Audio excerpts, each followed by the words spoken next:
Look around any grocery store in America. You'll find beef. You'll find pork, chicken, turkey, lamb, fish, rows and rows of it. Now, here's a weird question. When was the last time you saw zebra steak on the menu? Or zebra burgers at a drive-thru? Or a pack of zebra sausages sitting in the freezer aisle? Never, right? And that's strange, because a zebra is basically a wild horse wearing pajamas. It eats grass, it lives in herds, it's a big, muscular animal packed with meat. On paper, it's the perfect animal to eat. So why don't we? Is zebra meat poisonous? Does it taste awful? Or is there something deeper going on here? Something most people never stop to think about? Stick with me, because the answer goes back thousands of years, crosses 3 continents, and it's honestly way stranger than you'd expect. First, let's kill the easy explanation. A lot of people assume zebra meat is dangerous. It's not. People do eat it. In parts of Africa, zebra meat is legal, sold, and cooked. Even in a few specialty restaurants around the world, you can order it. Folks who've tried it say it tastes a bit like a mix of beef and horse. Lean, sweet, gamey. So it's not poison. It's not disgusting. It won't make you sick, which makes the whole thing even weirder. If zebra meat is edible, why didn't it become a staple food like cow or pig? Why isn't there a mixed zebra? The real answer isn't about taste at all. It's about something humans figured out the hard way over thousands of years. And it comes down to one simple idea: domestication. Here's the thing nobody tells you. Humans don't eat animals just because they're edible. We eat the animals we could control. Think about it. A cow will stand in a field and let you walk right up to it. A sheep follows the herd. A chicken barely runs away. These animals let us feed them, breed them, fence them in, and raise thousands at a time. That's the whole game. That's why they ended up on our plates. Now a zebra? A zebra is a nightmare. People have tried to tame zebras for centuries, and they've almost always failed, because a zebra is wild in a way a horse never was. Let me paint you a picture. A zebra doesn't just run when it's scared, it fights. Hard. A cornered zebra will bite you and not let go. Seriously, zebras have a nasty habit of grabbing a person or predator with their teeth and holding on. They'll kick with enough force to shatter bone.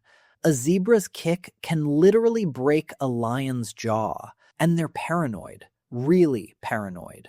Zebras evolved surrounded by lions, hyenas, and crocodiles. Every single day of their lives is a survival test. So they developed a personality to match. Jumpy, aggressive, and impossible to relax around a human. Horses have this thing called a flight distance. When you approach, they get nervous, then eventually calm down and accept you. That's what let us tame them. Zebras? Their nervous system basically never switches off. You can't earn their trust. They don't have an off switch. So while a horse could be ridden into battle, a zebra would rather send you to the hospital. And people really did try. Back in the 1800s and early 1900s, wealthy Europeans in Africa thought they'd hit the jackpot. Why import horses that keep dying from disease when the land is full of wild zebras? Let's just tame those. So they tried. Some even managed to hitch zebras to carriages for a photo op.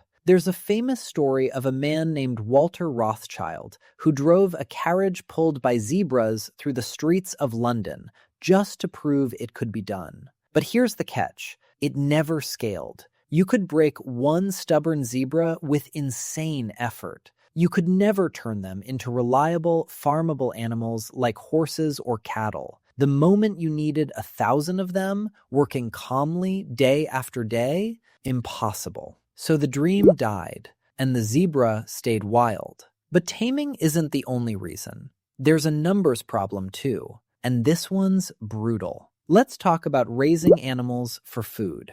A cow is a food-making machine. It grows fast, it breeds on schedule, and it converts grass into muscle super efficiently. Same with pigs and chickens. You put in food, you get out lots of meat on a predictable timeline. That's a business. A zebra breaks every one of those rules. Zebras breed slowly. A mother zebra usually has just one foal at a time, and there's a long gap before the next. They don't fatten up on command. They're stressed constantly, and stressed animals don't grow well.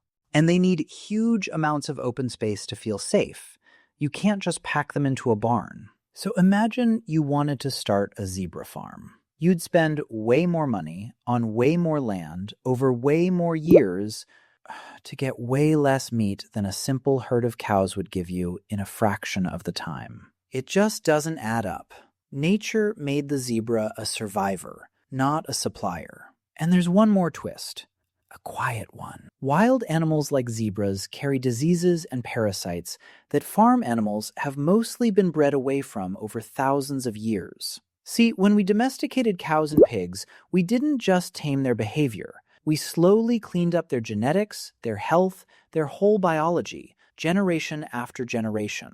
We know exactly what's inside a farm cow. A wild zebra? It's a mystery box. It can carry parasites, ticks, and diseases that jump between animals out in the wild. Handling and eating wild game always comes with extra risk, which is why hunted meat has to be treated so carefully. Ancient people didn't have microscopes, but they noticed patterns. Certain animals made people sick more often. And over generations, those experiences turned into habits.